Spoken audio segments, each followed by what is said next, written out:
en libros, ¿sí? Que son bibliografías que ustedes tienen como, si se quiere, obligatorio. Van a tener pedazos de esos textos como obligatorio en un momento para poder rendir los parciales. Como no me quería repetir con las clases que yo había dado el año pasado y el año anterior virtual, hice una nueva presentación. No es muy distinta a las que ya está, a las que están subidas a internet, así que pueden complementarla o pueden ir viendo la diferencia entre aquellas y estas, etcétera, etcétera. Eh, ok, esta la dividí así, digamos, yo puse algunas referencias teóricas. ¿Sí? En algún momento nosotros vamos a recurrir como referencia teórica a estos autores, básicamente al primero, que es José Blecher, ¿no?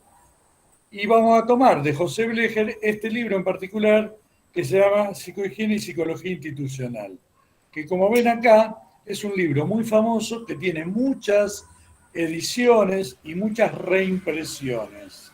Nosotros de este libro tomamos el capítulo 2 porque para nosotros es como una base, si se quiere es una base vieja y es una base que ya no se usa, o que al menos yo no uso desde hace muchos años, pero Brecher va a diferenciar claramente lo que son las organizaciones y las instituciones, o por lo menos eso es lo que él pretende. Entonces Brecher, bueno, ahí está, es un psiquiatra y un psicoanalista argentino, en realidad era discípulo de Pichon Rivière, o él se decía discípulo de Pichon Rivière, y terminó siendo amigo de Pichon Rivière, de hecho eran más o menos de la misma edad, pero falleció antes Blecher, y es uno de los psiquiatras, psicoanalistas más reconocidos, no solo en la República Argentina, sino fuera de la Argentina. ¿Sí? Nosotros tomamos el concepto de organización que, como ustedes pueden leer ahí, digamos, una organización es de carácter público o semipúblico, ¿sí? Que supone un cuerpo directivo y de ordinario, etcétera, etcétera. ¿Por qué tomo esto? Voy a tratar de tomar algunas definiciones de organización para poder, de alguna manera, tener material o que ustedes tengan material para poder llevar al práctico y discutir, por ejemplo, una definición o varias, porque yo voy a tratar de dar varias definiciones de organización hoy y ustedes puedan ir discutiendo qué es una organización, ¿sí? ¿Cuáles son los componentes de una organización y qué significa para nosotros psicólogos, básicamente psicólogos sociales, una organización, ¿sí? Él lo toma desde, digamos, el análisis que hace de la organización, lo toma a partir de proponer, digamos, esto que él va a llamar la psicohigiene como el campo de la prevención y no solo hablar de terapeuta o de terapéuticas. Y él mismo reconoce que se apoya en Pichon Rivière, sobre todo en lo que ustedes conocen como la dinámica de grupo de Pichon Rivière, y en un psiquiatra psicoanalista inglés que se llama Elliot Jack. ¿Sí? Nosotros no lo vamos a dar hoy acá, pero Elliot Jack tiene bueno, lo vamos a ver la semana que viene, quién es Elliot Jack. ¿Sí? En este sentido, yo, digamos, lo que quiero resaltar, digamos acá, es diferenciar qué son las organizaciones y qué son las instituciones. Y para eso voy a tomar esta perspectiva de Pichon, perdón, de Blecher. ¿Sí? Él va a decir que hay 4 ámbitos que él divide ABCD que tienen que ver con una perspectiva individual, una perspectiva grupal, una perspectiva institucional organizacional y una perspectiva D que sería la perspectiva comunitaria. ¿Sí? Lo que para mí no queda suficientemente explicado, que me gustaría resaltar hoy, es que en realidad, siguiendo sus propios lineamientos y su propio desarrollo, ustedes van a entender que Blecher lo que hace es dividir lo institucional de lo organizacional. Lo organizacional serían las manifestaciones expresas del campo institucional o de las instituciones de la sociedad. Por ejemplo, ¿cuáles son las instituciones? La salud, la educación, la seguridad, el ¿El gobierno, trabajo? el trabajo. ¿Se entiende? Esas serían las instituciones de la sociedad. Y que cada una de estas instituciones tiene una o varias organizaciones, que sería la manifestación material de esas instituciones. ¿Se entiende lo que estoy diciendo? Díganme sí o no. Acá sí. Me tienen que decir si entendieron o no entendieron. Me perdí en el concepto, profe. ¿Cómo? Me perdí en el concepto, si lo podría repetir. Ok. Dime un segundo, voy a cerrar la ventana porque hay ruido afuera. Ok. A ver, hoy lo voy a explicar de una manera, digamos, yo no comparto mucho el concepto de institución de Blecher, ni de otros autores que hablan de institución, pero sí hay una idea que es extendida que no tiene que ver ni con Blecher ni con lo que podemos decir que es una institución. Desde otro lugar, por ejemplo Parson, ¿sí? Se habla de sistemas funcionales. ¿Esto qué es? Nosotros cuando decimos que conocemos, yo lo voy a explicar a mi manera. Cuando nosotros decimos que conocemos el mundo, nos preguntamos qué conocemos del mundo. Nadie conoce todo el mundo. ¿Se entiende? ¿Cómo reconocemos el mundo? Lo voy a poner en otros términos. ¿Cómo reconocemos qué tipo de comunicación o qué tipo de relación, pero básicamente me gusta hablar de comunicación, nosotros podemos entablar, por ejemplo, con otra persona, o con otro grupo, o con un grupo de personas? ¿Sí? Eso que nosotros podemos decir, yo estuve hablando con tal, y si yo te pregunto de qué hablaron, puedo decir, no, estuvimos hablando de la materia. No, estuvimos hablando de lo que pasó el sábado que fuimos boliche. No, estuvimos hablando de la novia de tal. No, estuvimos hablando de las obras de arte y de la música y de las presentaciones que están haciendo en el SEC, en el CEU. ¿Se entiende? Claramente, cada una de estas comunicaciones remite o nos remite a nosotros a instituciones. Cuando alguien dice, yo mañana tengo que trabajar, es obvio que está remitiendo a una institución, ¿sí? Que es la institución del trabajo. Que puedo no yo llamarlo de esa manera, yo en realidad lo llamo sistema económico, pero no importa. Digamos, para mí el trabajo es parte de un sistema funcional que se llama sistema económico. Pero no importa. Si para ustedes sirve, o para los institucionalistas seguramente sirve, hablar de la institución del trabajo, ¿sí? Está bien.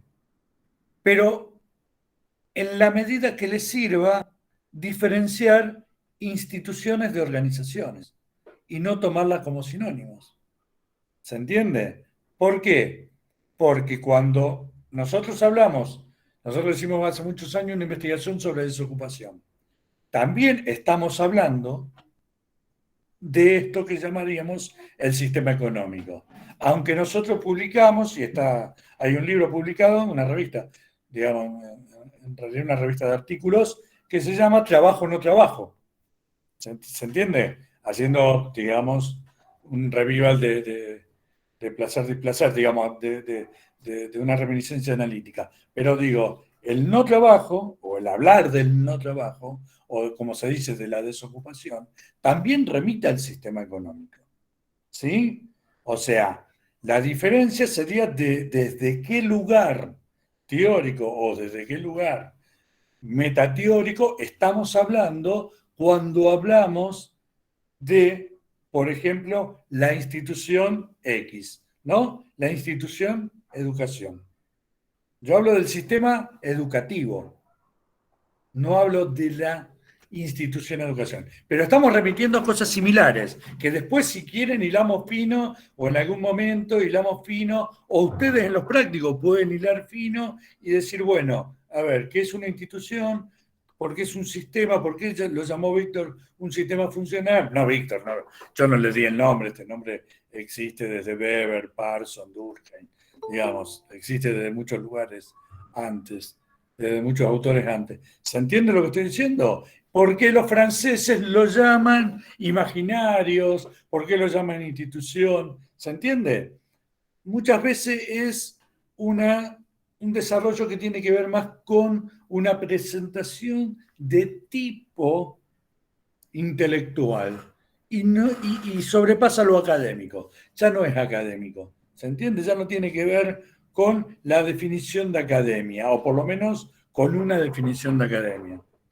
Cada una de estas instituciones, y ustedes pueden reconocer, y yo la semana que viene iba a darle, o la siguiente semana, estas 3 primeras clases van a repetir en las organizaciones, los componentes y las teorías organizacionales, y en algún momento va a haber un listado de las organizaciones que se pueden reconocer y las instituciones que la están de alguna manera sosteniendo, porque las instituciones son las que sostienen las organizaciones. Las organizaciones aparecen y tienen sentido en el punto que son el lugar visible, material, al cual el ser humano, la persona y el sujeto puede recurrir para, ¿sí? Incluso todo esto se desdibuja con lo virtual. Ahora volvemos, ¿sí? ¿Cómo pueden reconocer ustedes las instituciones? Porque notan que cambian, ya no están hablando, cuando ustedes dicen ya no estoy hablando de lo mismo, ¿se entiende? Cambiaron de institución. Les voy a dar un ejemplo que seguramente les va a sonar. Ustedes van a la facultad, se inscriben, empiezan a cursar las materias, y seguramente esto les pasó, o por lo menos escucharon la conversación. Entonces, alguien rinde una materia X, ¿sí? ¿Se entiende? Esa materia X que rindió, la rindió bien. Y el otro en la mesa comenta, bueno, pero no sabía mucho, no sabía nada y rindió bien. ¿Se entiende? ¿Por qué ocurre esto? ¿Por qué ocurre que sin saber mucho alguien aprueba y otra persona sabiendo mucho no aprueba o le cuesta más aprobar? ¿Sí? ¿Por qué? Porque saber, el tener conocimiento, depende de un campo que nosotros llamamos conocimiento científico. ¿Sí? Y la facultad depende de un campo que es el sistema educativo. Lo que ustedes tienen que entender es que esos dos campos, dentro de la facultad o dentro del aula incluso, o dentro de una materia, están, si se quiere, entrelazados. Todos esperamos que estas dos cosas vayan de la mano. ¿Se entiende? Que saber y aprobar sean sinónimos, pero no son sinónimos. No están estructurados en la misma institución, si se quiere. Depende de dos instituciones diferentes, solo que se encuentran en esta organización. Y este ejemplo, es uno de los problemas que tienen las organizaciones, donde, ¿sí? Va alguien, supongamos, a, no sé, una escuela y quiere anotar a su hijo, pero para anotarlo tiene que pagar 20.000 pesos de inscripción. ¿Se entiende? Estos problemas, o uno va a un hospital, tiene que hacerse una operación y tiene que pagar, no sé, normalmente le ponen la palabra descartable, X pesos de descartable. ¿Por qué? Porque ahí aparece como una contradicción, o aparece como que el sistema te toma pero te saca, ¿sí? Te incluye y te excluye al mismo tiempo. Porque en realidad ir a operarte depende de la cura, del saber médico, etcétera, etcétera, etcétera, de un tipo de institución, ¿sí? Y el tener dinero para pagar los descartables, diría hasta complementarios muchas veces, de esa operación, depende si tenés dinero. Y digamos, el dinero depende de un sistema, de una institución, que es la economía, para mí el sistema económico, y la cura depende de otro sistema que se llama el sistema de salud. Y esas dos cosas se articulan en un hospital, en un sanatorio, en una clínica, en un puesto de salud. Ahora, que se articulen no significa que vayan de la mano. Aparecen rispideces y aparecen contradicciones. ¿Se entiende lo que estoy diciendo? ¿Ahora sí se entendió? ¿O lo vuelvo a explicar? Es fundamental esto. ¿Hola? Hola, ¿me escuchan? Sí, profe. Sí, se entendió, profe. ¿Todos entendieron? Sí, ¿Sí? profe. Ok, bueno. Eh, esperen que... No sé, ahí está, ahora sí. Bueno, voy a ir pasando. Igual tienen todas las Power con lo que yo creo que es lo más interesante de Blecher. Pongo el acento acá y puse las Power porque en verdad es un autor que entra en los parciales normalmente y normalmente los alumnos lo utilizan porque al leer el capítulo 2 de Blecher, que se llama Psicología Institucional, Psicohigiene y Psicología Institucional, perdón, se llama Psicología Institucional el capítulo 2, el libro se llama Psicohigiene y Psicología Institucional, y es un capítulo que se utiliza mucho, ¿sí? Para claramente diferenciar y dividir qué son las instituciones de lo que son las organizaciones. ¿Sí? Acuérdense, en las organizaciones la expresión material. La organización es, por ejemplo, el colegio, la escuela. La institución es la educación. ¿Sí? Ahora, un colegio es de pago, una escuela es pública. No obstante, la institución que la contiene o la institución que le da sentido es la misma. ¿Sí? ¿Se entiende lo que digo? Entonces, ustedes deberían consultar en los prácticos, charlar entre ustedes con el docente y, porque los docentes también van a tener su corazoncito, algunos van a dar algo más relacionado con la organización, algo más relacionado con la institución. ¿Se entiende? Van a tratar de llevarlos para su propio molino. Muchas veces ocurre. Yo creo que está bien porque nuestro conocimiento no es neutral. Está bien que los docentes tengan su corazoncito, sino que no se vayan al carajo, ¿sí? Onda, poné esto, escribí esto, o decí esto, si no te bocho, te echo. Ahí no. Pero digo, ¿vieron qué pasa con todas las materias que ustedes tienen? Con muchas de las materias, ¿se entiende? Prefiero este autor y no esto, prefiero enfocarlo así, digamos, no quiero dar ejemplos porque siempre mis compañeros de cátedra dicen que yo termino agrediendo a todo el mundo y a los colegas. ¿Ok? Sacamos un poquito de Blecher y yo lo que puse ahí es un cuadro sobre la historia de las teorías organizacionales. ¿Sí? No sé si van a ver mucho, pero lo puse un poco para ver que esto empieza más o menos en el 1900, que existen muchas teorías organizacionales y a medida que vamos llegando al 2020, más todavía. ¿Se entiende? Que muchas veces son articulaciones de teorías anteriores o de dos o tres teorías anteriores. Muchas de estas seguramente las vieron o las van a ver, sobre todo las primeras que tienen que ver con, yo lo puse acá, ¿sí? Teorías que tienen que ver, que yo llamo estructuralistas, que se llaman estructuralistas, y que básicamente nacen a partir de articular lo que se llama el taylorismo o que se la conoce con el nombre de pila de Organización Científica del Trabajo. Yo puse está abreviado como la OCT, ¿sí? Y la escuela de Elton Mayo, que se llama Escuela de las Relaciones Humanas. La Organización Científica del Trabajo, como teoría organizacional y como teoría del trabajo, pero básicamente como teoría organizacional, ponía el acento en las personas que integraban la organización, en lo que nosotros llamaríamos crudamente hoy el trabajador. Ponía el acento en la producción y la forma en que el trabajador realizaba la producción. Diría en los movimientos físicos que cada trabajador utilizaba para realizar una determinada tarea.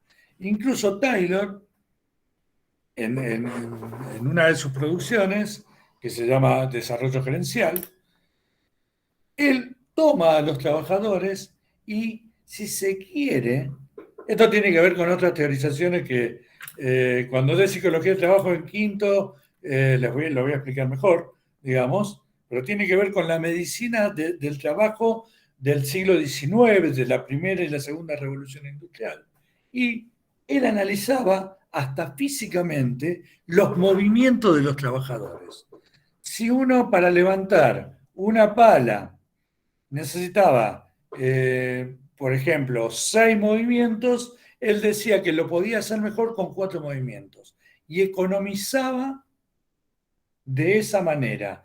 Y terminó teniendo una consigna que decía el mejor hombre para el mejor trabajo. ¿Sí? Acá podemos identificar desde fines del siglo XIX hasta por lo menos los 3 primeros años del siglo XX, hasta los años 30. De hecho, y esto es una discusión que muchas veces se tiene en los congresos de psicología del trabajo y de las organizaciones, de hecho, muchas veces cuando uno habla con un gerente de una empresa, etcétera, etcétera, siguen teniendo la misma mentalidad que, si se quiere, es absolutamente taylorista, ¿no? O sea, hay gente que cree que uno debe pagarle a un trabajador lo básico y lo mínimo, y no importa qué haga o no haga ese trabajador. ¿Se entiende? No hay ninguna otra cosa que está pagando, que cree que está pagando, o dice estar pagando cuando paga un sueldo, por ejemplo. Y esto es una gran discusión. ¿Sí? Lo voy a dejar ahí, en todo caso en otro momento volvemos. La segunda escuela, que ya sí arranca los estudios de Mayo con los años 20, en realidad Mayo tiene una gran investigación, Mayo tiene formación en psicología, Taylor no, Taylor era un ingeniero. Mayo tiene formación en psicología y de alguna manera voy a decir esto, digamos, que va de mío, digamos, yo creo que Mayo fue uno de los primeros psicólogos sociales, si no fue el primer psicólogo social en el campo del trabajo, o en el campo de la organización del trabajo. ¿Se entiende? ¿Por qué? Porque realiza durante muchos años una investigación que se llamaba Hartford, digamos, una compañía eléctrica, donde analizaba la producción, pero ya no individualmente como lo hacía Taylor, sino que lo hacía en grupos, eran grupos de hilado, de ovillos de alambre de cobre para una compañía eléctrica que en realidad era una compañía telefónica, ¿sí? Y había bancos de trabajo donde había 6 personas trabajando. Entonces, lo que él hace es administrar diferentes pruebas, que también cuando, si me siguen en psicología en el trabajo, voy a explicar, voy a tomar una clase entera para explicar esto, digamos, comparando diferentes variables en diferentes grupos. Y la conclusión que saca es que en verdad, cuanto más cómodo está el trabajador en ese grupo de trabajo, más produce. ¿Qué es importante de esto? Desliga la producción, desliga la satisfacción y desliga lo que hoy se llama motivación de aquello que es considerado lo material. ¿Se entiende? Taylor, por decirlo de otra forma, de una forma sintética, va a decir que en verdad lo que más importa es lo que hoy se denomina el ambiente de trabajo. ¿Sí? Si uno está en un grupo cómodo trabajando, incluso llegó, hay una parte del experimento donde él primero le aumenta la luz, ¿no? Pero después baja la luz hasta prácticamente que esas 6 personas no ven lo que están haciendo y la producción siguió subiendo. ¿Se entiende? El resultado no importaba, no tenía que ver con el aire, con el refrigerio, con la luz, con la ventilación, con ninguna de estas cosas. Tenía que ver con el ambiente de trabajo, con el grupo de trabajo que se había montado en ese momento y que en comparación con otros grupos era absolutamente mayor. ¿Sí? Esto es el experimento de Taylor. Perdón, de Mayo. ¿Sí? Una articulación entre esos dos trabajos es lo que hoy da las ideas básicas o las primeras ideas de lo que son las teorías organizacionales, que se aplicaron o se articularon con las ideas de administración y las ideas de burocracia. ¿Se entiende? Con muchísimos enfoques cada una de ellas y que nosotros o cada uno de ustedes van a intentar articular en un momento. Y que dio lugar a un tercer enfoque que ya no era ni taylorista ni de las relaciones humanas, que se llamó y que todavía supervive prácticamente hasta el día de hoy, que se llamó el enfoque estructuralista. ¿Sí? Ustedes van a ver, digamos, a lo largo de estas clases, que un poco el enfoque estructuralista le dio lugar a todos los otros enfoques o le dio pie a todos los otros enfoques. Básicamente, un poco lo que ya veníamos diciendo, que van a ver en la tercera clase, o sea, la clase que viene a la otra, un autor que se llama Mixberg y un autor que vamos a mirar ahora que se llama Etzioni. ¿Sí? Amitai Etzioni en realidad es un estructuralista nato, si se quiere, y yo no voy a trabajar todo el texto de Etzioni aquí, solamente voy a tomar de Amitai Etzioni la definición de organización. ¿Por qué? Porque él parte de entender las organizaciones a medida que la va a clasificar. No se lee mucho, pero después cuando ustedes lo tengan pueden bajarlo o lo van a encontrar. Yo lo tengo publicado también en mi Facebook, digamos, estas paginitas de Etzioni. ¿Cuál es la idea de Etzioni? Que en verdad existen un montón de tipos de organizaciones, pero que de toda esa cantidad de organizaciones que están, la fábrica, los hospitales, las cárceles, los clubes, etcétera, etcétera, va a haber dos tipos de organizaciones básicas. O él va a distinguir dos tipos de organizaciones básicas. ¿Sí? ¿Quién las va a llamar? Que en realidad tampoco es solamente de él, ¿no? Toda esa corriente la va a llamar organización de bienes de producción u organización que producen servicios. ¿Se entiende? Entonces, va a distinguir aquellas organizaciones que de alguna manera para nosotros serían las fábricas de otro tipo de organizaciones que serían los clubes, los sindicatos, las obras sociales, etcétera, etcétera, que no producen algo material o que la producción no se puede materializar o la materialización de la producción es mínima, pero que tiene que ver con, como dice él, la razón de ser de esa organización. ¿Se entiende? Por ejemplo, una iglesia es una organización. Pregunto, ¿qué produce? ¿Se entiende? Un sindicato es una organización. ¿Qué produce? Las producciones de una iglesia, de un sindicato, de una escuela misma, son no materializables, son de alguna forma simbólicas o de alguna forma una representación o una resignificación de una estructuración que ya existe. ¿Sí? Después vamos a hablar de eso. Pero la idea del Etzioni es básicamente tomar esta clasificación. ¿Sí? Aquellas que producen bienes, organizaciones que producen bienes y organizaciones que producen servicios.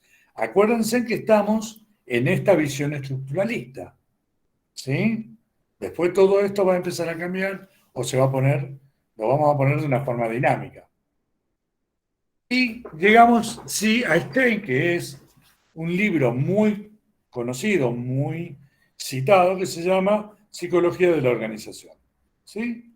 Stein es un psicólogo formado en la escuela de Kurt Lewin, formado en la escuela de la Gestalt, y que yo le puse acá, digamos la tapa del libro, pero puse acá cuál es la definición de organización. ¿Sí? Que es una coordinación planificada de actividades de un grupo de personas y yo no quise empezar a subrayar acá, pero lo vamos a ir viendo, para procurar el logro de un objetivo o propósito explícito y común, a través de la división del trabajo y funciones, ¿sí? Y a través de la jerarquía de la autoridad y de la responsabilidad. Esto son todas características que ustedes deberían analizar, ¿sí? Grupo de personas, ¿sí? Eso lo vamos a dejar para ahora dentro de un ratito, ¿sí? En la procura de un objetivo. Nosotros ya hablamos de objetivos. Podemos dividir entre organización productora de bienes, organizaciones productoras de servicios, ¿sí? Esto tiene que ser explicitado. Y esto no es, bueno, no sé qué experiencia de vida tienen ustedes, pero muchas veces las organizaciones, o muchas organizaciones, o muchas formaciones de organizaciones, no tienen esto de un propósito explícito dado. ¿Sí? Las mutuales muchas veces son formas, digámoslo así, de banco o de prestación de dinero de una forma usuraria. ¿Sí? O sea, sirven para prestar dinero a mucho mayor interés que lo haría un banco. Pero como no son bancos y no quieren ser bancos, se transforman en mutuales. Otras no. Otras son mutuales de ayuda y de socorro. ¿Sí? Pero digo, no pasaría por alto esto de los propósitos explícitos. Muchas veces se utilizan organizaciones, no sé, vamos a poner clubes, iglesias,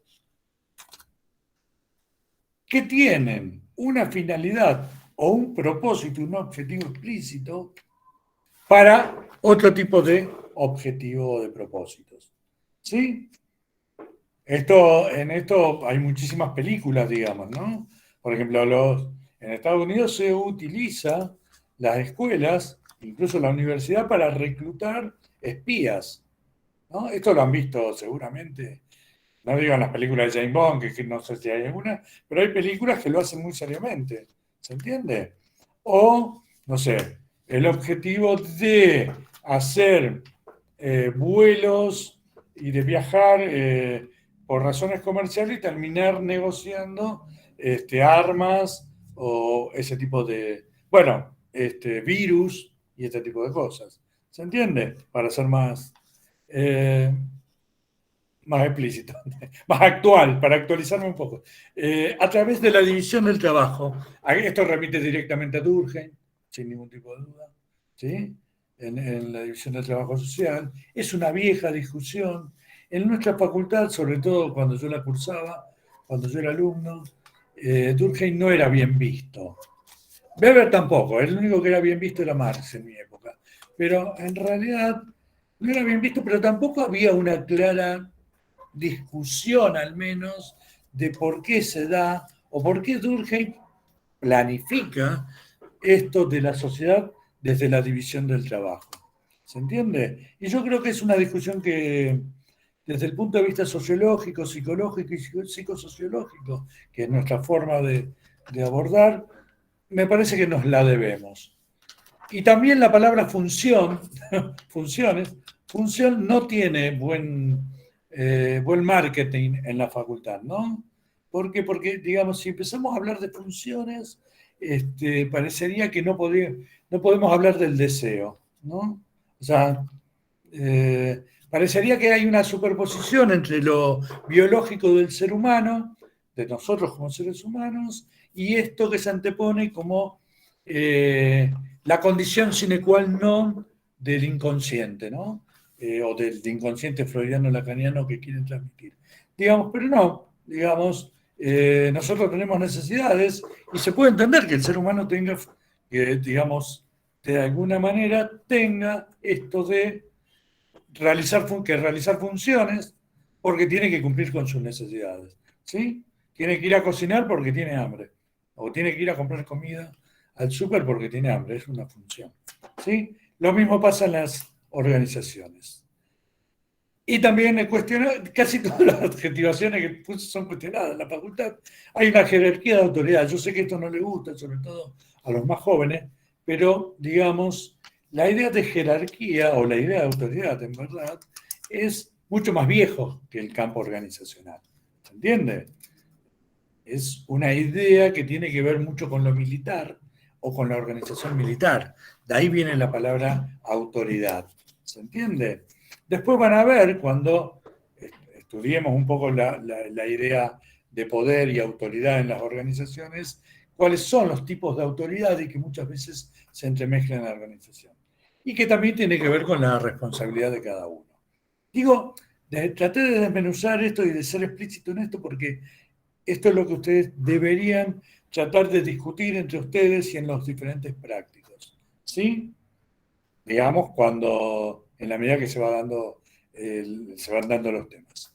Yo acá tomé otra definición un poco más extensa, que es una definición también del estructuralismo, digamos, y la rescaté porque hay algo que ahí no se, que van a ver en Stein que no está dado, ¿sí?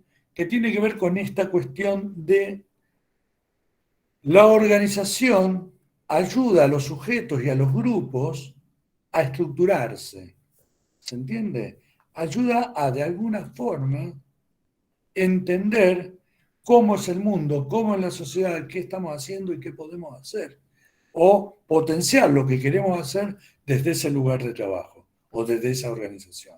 ¿Sí? Para muchos de ustedes, la facultad como organización va a ser un título universitario con el cual van a ser profesionales de la salud mental, con lo cual van a trabajar. Pero para muchos de ustedes también, tal vez seas parte de una carrera de investigador y terminen en un centro, no sé, esperemos que no sea en Guam, investigando cómo los murciélagos psicológicamente actúan para producir un virus como el COVID-19. ¿Se entiende? O sea, porque lo que aprendieron básicamente es a investigar psicológicamente.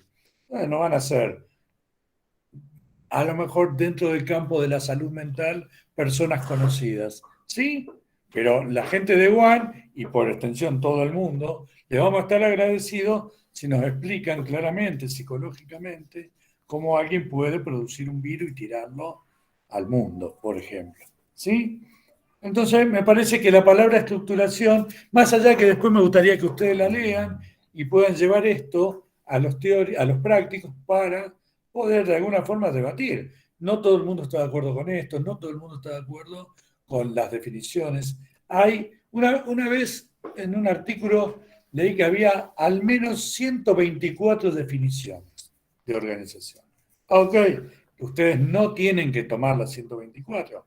Me conformo con que tomen 24 de las 124. ¿Tá? Le hice un descuento bastante grande, no se pueden quejar. Le desconté casi el 70%. Perdón, casi el 80%. ¿Se entiende lo que estoy diciendo? No, me gustaría que tengan sí más de una, porque, digamos, esto tiene que ver más con la formación que ustedes tienen en la facultad. Parecería que existen textos sagrados de autores sagrados. No es tal cosa. No en el campo del conocimiento científico. En la religión existe. Yo vengo de una formación católica apostólica romana. Había un solo texto que era la Biblia. El cura siempre leía un solo. Mi mamá también leía siempre un solo texto. No había nada para discutir. ¿Se entiende? Esto es otro lugar, esta es otra organización. Esta organización depende de otra institución que no es la religión. ¿Se entiende? Entonces, está bueno tener más de una opción cuando hablamos de cualquier tema. Yo tomo, obviamente, el que me corresponde, que es organizaciones e instituciones. ¿Sí? Ok. Esto lo voy a saltar, pero ustedes la van a tener, la pueden revisar. Esta es una clasificación de las organizaciones, pero desde el sistema económico.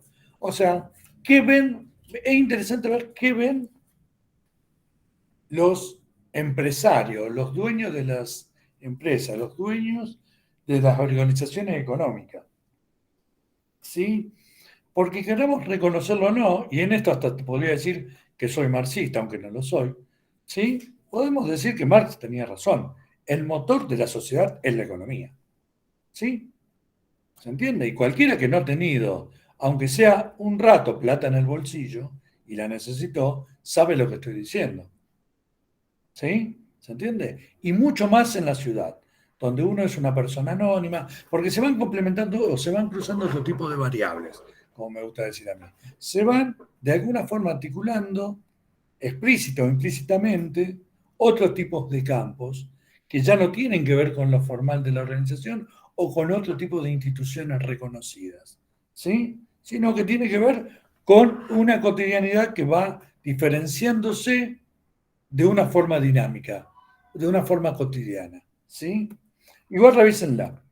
Y bueno, como dije que había algunas referencias teóricas, va a haber más, que las vamos a ir dando a lo largo de este primer cuatrimestre. También hay algunas referencias metateóricas, si se quiere, del campo organizacional. Yo tomé acá 3 libros. El primero se llama El Método, que es de Edgar Morin, como se dice en la facultad.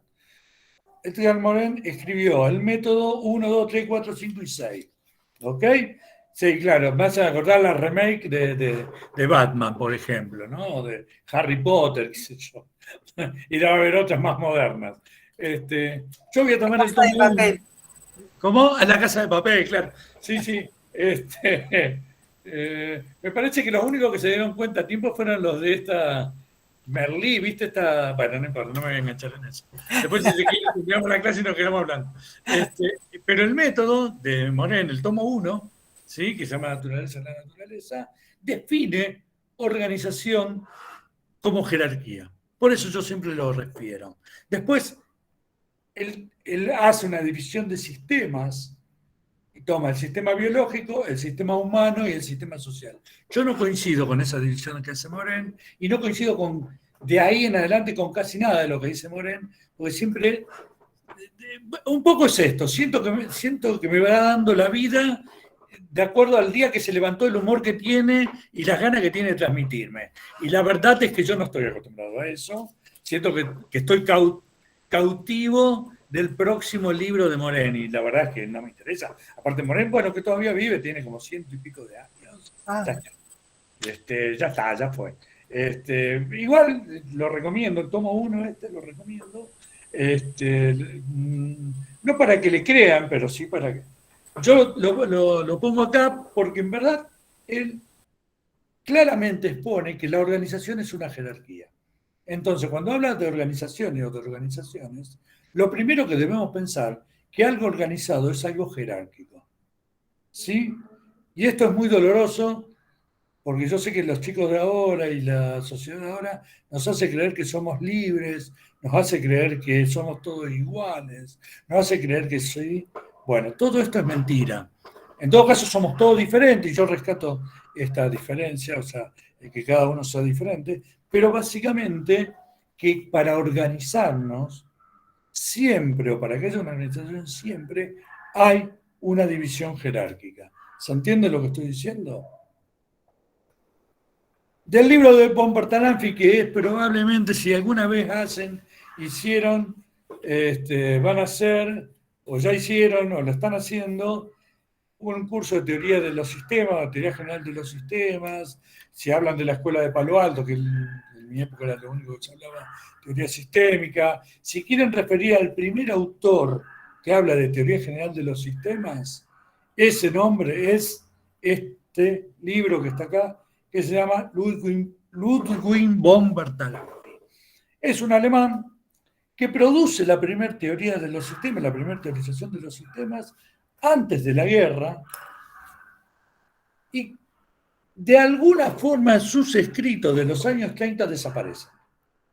Vuelve a publicar todo, incluso lo compila en una forma de libro que traducido es lo que ustedes tienen acá, y aparece como todo el mundo lo reconoce, pero no hay pruebas de que él sea la primera persona que, por decir así, crea la teoría general de los sistemas y la empieza a aplicar, sobre todo en el campo de las ciencias sociales. Él lo aplica a todo, desde las matemáticas, pasando por la biología, hasta la ingeniería. ¿Sí? Parece que tuvo que salir corriendo de tal forma que se le olvidó los papeles.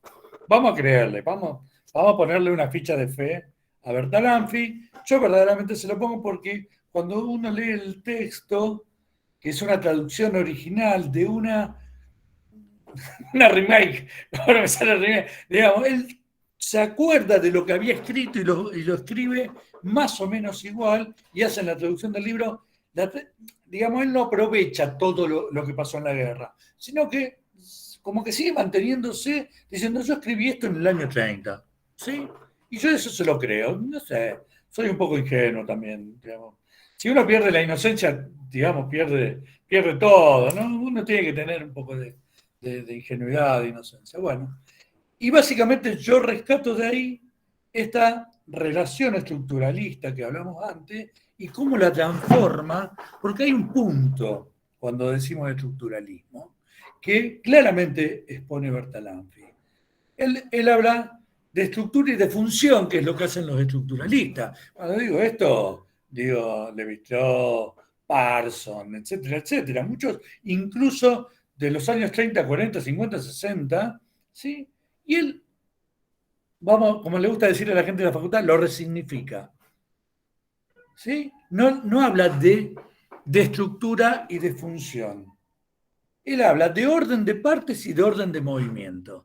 Y esta resignificación, cuando uno se la representa, digamos, cuando uno la quiere poner en la cabeza, es muy clara. La división entre estructura y función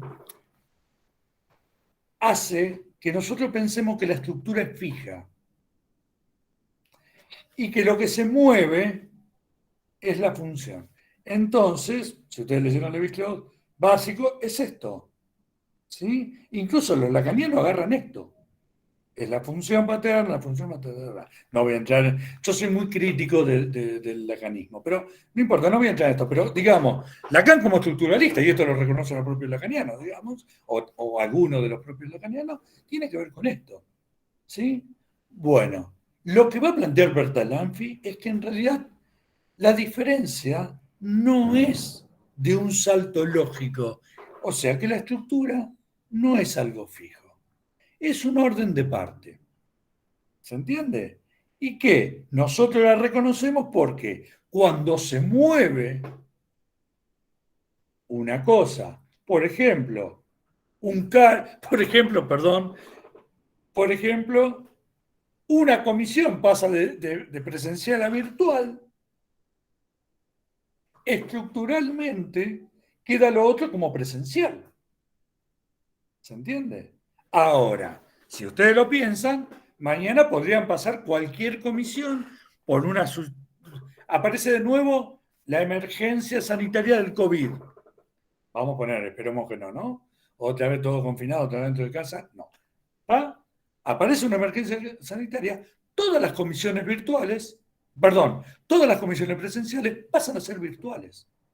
Por lo tanto, aquello que nosotros llamamos estructura, fijo, no, es un orden de parte en relación a la función.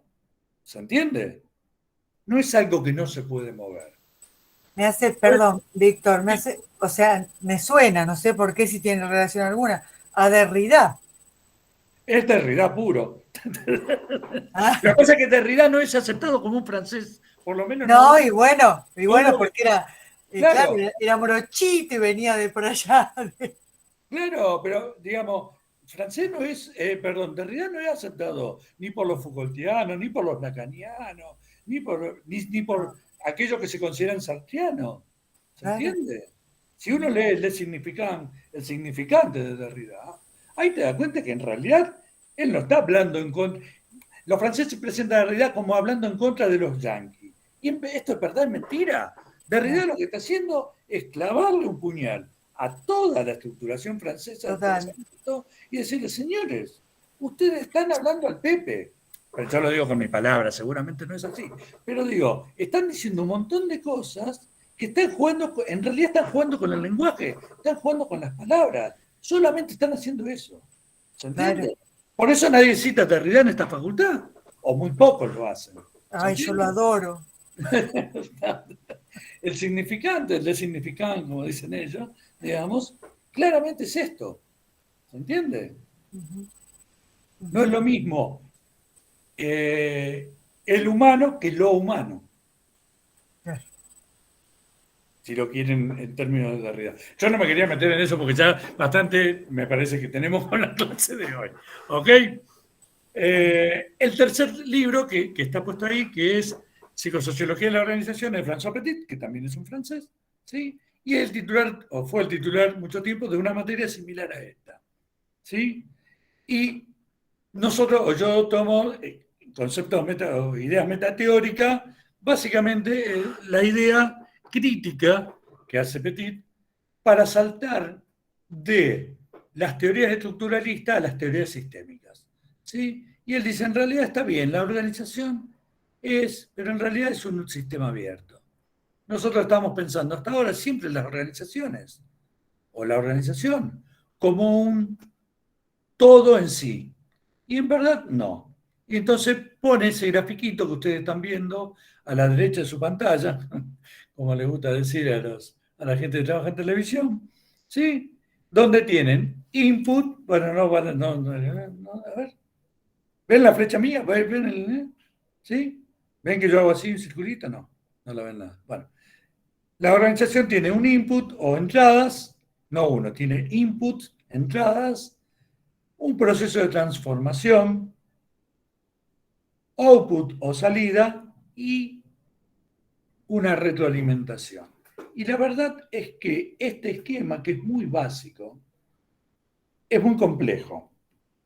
Primero, porque en realidad este esquema que toma Petit acá es un esquema viejo dentro de la teoría de los sistemas. Y es un esquema que toma de procesos matemáticos. Cuando veamos comunicación, ustedes van a ver que la idea de comunicación se apoya muchísimo en este mismo esquema. Es muy parecido, en realidad la base del esquema es la misma, solamente que en la comunicación hay dos sistemas abiertos. Y en realidad, epistémicamente, por eso puse metateóricas, viene de una parte o una historia en la historia de la teoría de los sistemas. La historia de la teoría de los sistemas tiene como 4 etapas. ¿Sí? La idea de caja negra, que es esta, que es la misma que tienen ustedes de fines de los 60 y los principios de los 70, cuando estudian lo que ustedes denominan la corriente de Palo Alto o la escuela invisible de Palo Alto, en verdad se apoya en una idea de sistema que es una idea de los años 40, de los años 30, 40, 50 de la Segunda Guerra Mundial, que es la idea de la caja negra, donde uno no podía saber y no quería saber o no quería intentar saber qué era lo que había dentro de un sistema. Entonces, uno analizaba el sistema a partir de lo que entra y de lo que sale. ¿Se entiende? Entonces, es el viejo concepto de función matemática. Sería el sistema, perdón, la organización sería el más o el por. Si vos acá le pones algo por, ya sabés lo que va a salir de acá. Entonces, no necesitas ver qué hay acá adentro. Sabiendo lo que hay acá y lo que hay acá, imaginás lo que hay adentro. ¿Sí? Lo que sí agrega es la idea de feedback, que nosotros traducimos como retroalimentación. O sea, esto ya tiene que ver con los sistemas no triviales y con las primeras computadoras, la idea de que algo de lo que nosotros estamos produciendo como organización vuelve a la propia organización. Yo siempre doy el ejemplo porque, oye, ¿toqué algo? No, toqué todo. ¿Ven el esquema? No. ¿Sí? Ok. Yo siempre doy como ejemplo el consejo directivo de la facultad, no sé si ustedes saben, está compuesto por 10 docentes, 8 alumnos, un no docente y un graduado. O sea, alguien que pasó por la facultad hace algunos años y que vuelve a integrar el consejo. ¿Sí? Más allá de la función que tiene, que cumplen o no cada uno de todos estos, ¿sí? En verdad, el graduado sería el feedback. Sería ese tipo que pasó por la facultad 6 años, 7, 8, no sé, tiene el título, fue a la sociedad, como sea, ¿ok? A laburar, a trabajar de psicólogo y vuelve a explicar qué es lo que hay que hacer para corregirnos. ¿Se entiende? O sea, ¿qué deberían modificar de los planes académicos de la facultad y por qué? Incluso hacer propuestas sobre esto. ¿Se entiende lo que estoy diciendo? Sería el feedback de la facultad, sería el feedback del consejo de la facultad. ¿Se entiende lo que digo? Es muy importante la idea de feedback. Nosotros la vamos a retomar con el mismo esquema, un esquema similar, de un poco desde otra perspectiva, cuando hablemos de la comunicación recíproca. Porque en realidad la verdadera comunicación, como comunicación recíproca, tiene una parte de feedback. O sea, no solo te tengo que escuchar, me tengo que escuchar. Entonces tengo dos escuchas en ese lugar. ¿Sí? Si me escucho en la canilla no me mata. Pero la verdad es que es eso. Desde la perspectiva comunicacional es eso. ¿Se entiende lo que digo? Sigo un ratito más. Ahora no me anda esto. Toqué algo. Ah, ok. Ahí, sí, ¿está? Este es el esquema de comunicación, perdón, este es el esquema de organización como sistema abierto. O sea, yo tomé el dibujo anterior y lo explicité por si no se veía. Me gusta también que la organización siempre tiene un proceso de transformación. Si no, no podemos hablar de una organización. Es una de las características de la organización como sistema abierto. ¿Sí? Y vuelvo a tomar el mismo esquema, pero en la página siguiente. No, no es en la página siguiente, les aviso. En la página siguiente, como yo armé la Power. Y va a decir que existe 3 características que definen la organización como sistema abierto. Y si ustedes leen, yo no, en la segunda línea nombra, uy, me desapareció el, bueno, nombra a Chris Argyris, que era el libro que yo cito cuando hablo de las teorías. ¿Ok? Dice que hay 3 actividades que toda organización debe cumplir. La voy a poner acá porque la leo y en la otra no la leo. Una, toda organización cumple con los fines o metas.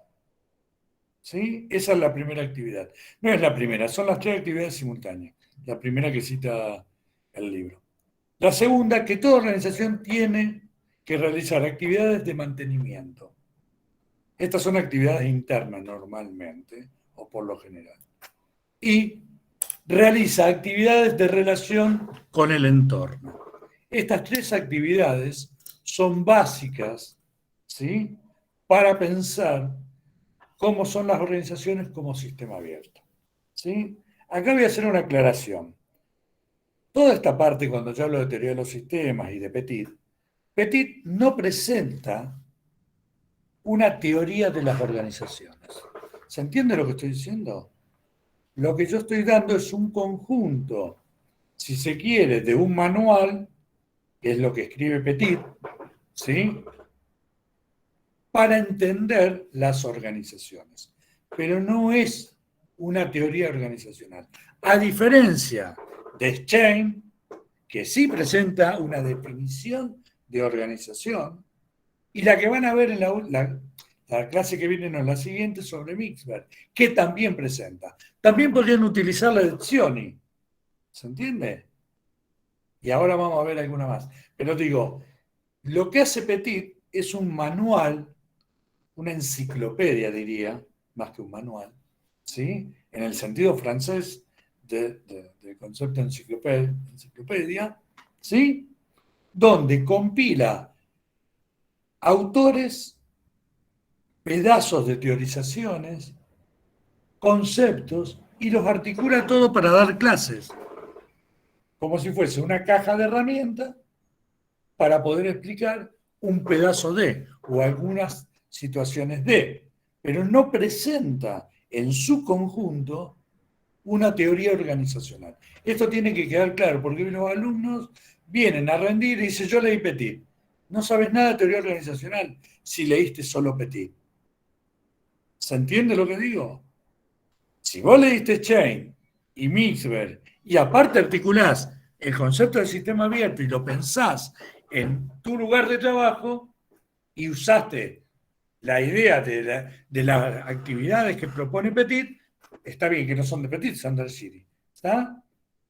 Pero si vos leíste solo Petit, Petit no presenta en ningún momento una teoría organizacional. ¿Se entiende lo que digo? ¿Está claro lo que digo? Ok. Voy a terminar por hoy. Igual van a tener, después yo voy a hablar de un texto que escribimos que tiene que ver con otra parte de Petit. Yo no lo escribí, perdón, te lo voy a presentar, que se llama, bueno, se llama así, el espacio bisagra, ¿no? La psicosociología como espacio bisagra, ¿sí? Es interesante porque articula, bueno, articula obviamente lo que es la psicología y lo que es la sociología, por eso es un espacio bisagra entre aquello que es psicológico y aquello que es sociológico, ¿sí? Entonces hay perspectivas sociológicas de las organizaciones y perspectivas psicológicas de las organizaciones.